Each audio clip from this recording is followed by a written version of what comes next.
Hi everyone. So, I think I found a way to fix the problem that Marvel Comics have with diversity. Now, before starting, let me show you something. This is Miss Abbott and the Doctor. It's a webcomic from Maripas Villar, who I think is like an amateur artist, but I really like her style. Simple, minimalistic, and yet better than some SJW's comic book at Marvel. Anyway, it's quite a refreshing comics, aromatic slice of life set in a Victorian era that narrate the relation between a strict doctor and a wild girl. And there's is a good and healthy relationship that could actually happen. And all of the characters have a relatable personality, some quirks and some flaws, they're human. And at the end of every chapter, you have a little colorated drawing of the character. Anyway, uh, that's not the point. Let's move on. So on chapter 18, I think you see Rebecca, this girl. She's best friend with Miss Abbott, one of the protagonists, and from now on you'll see her in a lot of chapter, and you grow fond on to her. She has a character. She's sassy. She's precocious of a man she doesn't know, but when he presents himself, she's not like, oh, male, oh, patriarchy. She's playful, and she's also genuinely interested in his passion. So she treats him like a normal human being and not like a moron just because he's a man. So you keep reading, everything is normal, and then at the end of chapter 33, bam! She's black. Rebecca is black. Whoa! What? Really? And it was like, wait, what? Really? I didn't notice. And you know what? I'm okay with that. The artist established a good character where where her skin color was not part of her personality.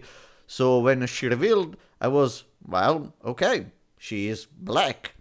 I'm not in not one page she was bitching about racism or other thing. She had personality beyond just her skin. It's just like, a normal human being. But it's not finished. So at chapter 50, we meet the surrogate mother of Abbott because she was adopted.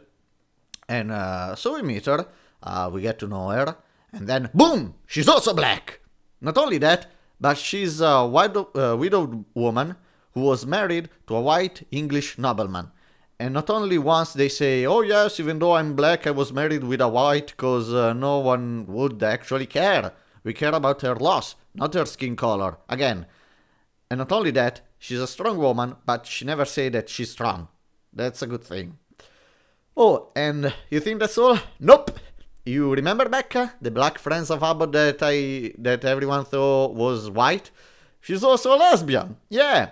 And in more than 60 chapter, you find out in one of the latest one. And just because she meet exactly the kind of girl who she say she would like, not using the female pronoun. And so you see a little her heart glowing a bit. And you know what? I'm also okay with that, because in 60 chapter, they brought up homosexuality in just 2 pages. 2 pages on 60 chapter. Because their personality is more than what do you like in bed and the skin of your color. So, I use this comic to get to my point. And my way to fix the problem that Marvel Comics have with diversity is this. Before introducing a character, like a hero or a villain, do this. Create like a little story about them and the character they interact normally. And create them in this manner, with just a rough line, without color, so no one can decipher if one is black or white or red or I don't know. And make a little story, and then put it on the internet, before anyone can know the identity of the character. Just create a little story about them and their relationship with other, like this webcomic, okay? But here's the thing. Even if everyone could read this thing is not for the reader. It's not for saying to the reader, oh, you like it before, now that you know that he's black, you don't like it anymore, oh, you're a racist. No. This is not, as I said, this is not for the reader.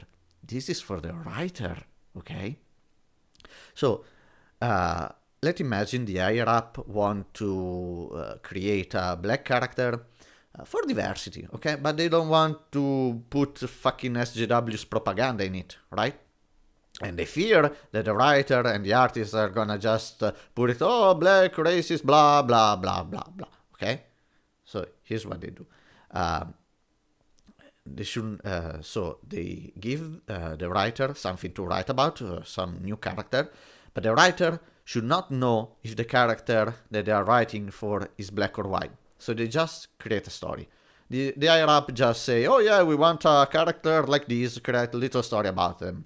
And then we'll decide to release it on paper. So they write and they draw, but without knowing their skin color or their sexual preference. And what they will do?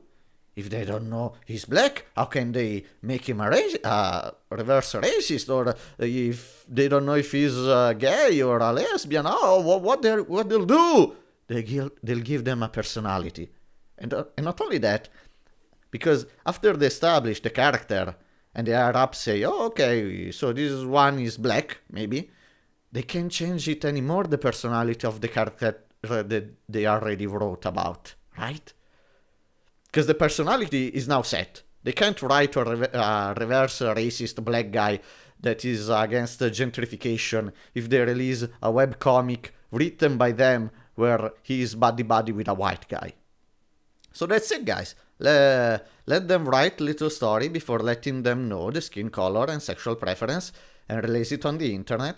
And then just say to the writer and the artist, aha, gotcha, he's black.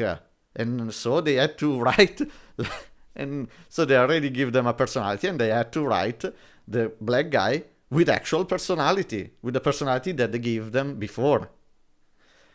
Anyway, that was just my thought, and let me know what you think about in the comment. I'll catch you. So, yeah, bye.